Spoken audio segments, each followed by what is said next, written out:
नमस्कार, आप सभी का स्वागत है भारत 24 पर। मैं हूं आपके साथ पूर्णिमा मिश्रा और हम आपके लिए लेकर आए हैं द जेसी शो। और मेरे साथ मौजूद हैं भारत 24 के सीईओ और एडिटर इन चीफ और फर्स्ट इंडिया के सीएमडी और editor in chief doctor Jagdish Chandra. Sir, आपका बहुत बहुत स्वागत करती हूं द जेसी शो में। क्या डोनाल्ड ट्रंप वाकई दुनिया की अर्थव्यवस्था को डीरेल करने में लगे हुए हैं? क्या भारत पर टैरिफ का दबाव बनाकर अमेरिका फिर से ग्रेट बनना चाहता है, या फिर ये ग्लोबल ट्रेड वॉर की एक नई शुरुआत है? ट्रंप के तेवर जो न केवल भारत को आंखें दिखा रहे हैं, बल्कि रूस, चीन और यूरोप जैसे देशों की अर्थव्यवस्थाओं को खुली चुनौती दे रहे हैं। भारत ने ट्रंप की धमकियों को न सिर्फ नजरअंदाज किया है, बल्कि अमेरिका और यूरोप के डबल स्टैंडर्ड को एक्सपोज भी कर दिया तो ट्रंप बौखला गए। एक तरफ भारत डगमगाता नहीं और दूसरी तरफ डोनाल्ड ट्रंप हैं जो ट्वीट्स में ही उलटते पलटते रहते हैं।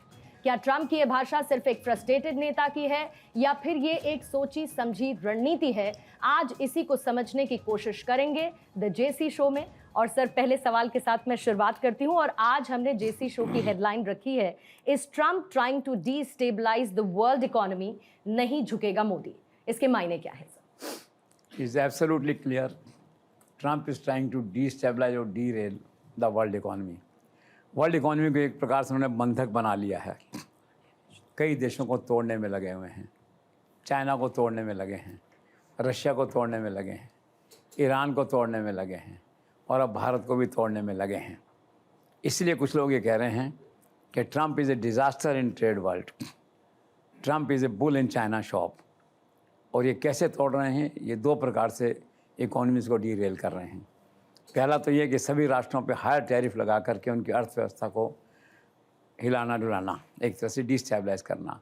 और दूसरा ये कि हायर टैरिफ के साथ साथ उनको उस कंट्री में इन्वेस्ट करने के लिए, अमेरिका में इन्वेस्ट करने के लिए दबाव डालना, उन्हें मजबूर करना, एक्सटॉर्शन या ब्लैकमेल आप कहिए। तो दोतरफा तलवार जो है ट्रंप इन राष्ट्रों पर चला रहे हैं। जहाँ तक रहा भारत का सवाल, नरेंद्र मोदी झुकने का कोई प्रश्न नहीं है। भारत झुकेगा नहीं। 145 करोड़ लोगों के नेतृत्व के साथ, आर्थिक क्षमताओं के साथ नरेंद्र मोदी आज टॉप पे हैं, पॉपुलैरिटी के टॉप पे हैं, आर्थिक साम्राज्य जो है देश का उसके टॉप पे हैं। और कोई ऐसी संभावना नहीं है कि नरेंद्र मोदी ट्रंप के आगे झुकें। अल्टीमेटली होगा, Trump will have to realise, एक दिन वो प्रायश्चित करेंगे कि एक अच्छे दोस्त को उन्होंने डिसअपॉइंट किया इस सारे प्रोसेस में। और देर सवेर ये सारा जो शो है टैरिफ्स का, it will prove to be a big flop at the end of the day, ऐसा लगता है।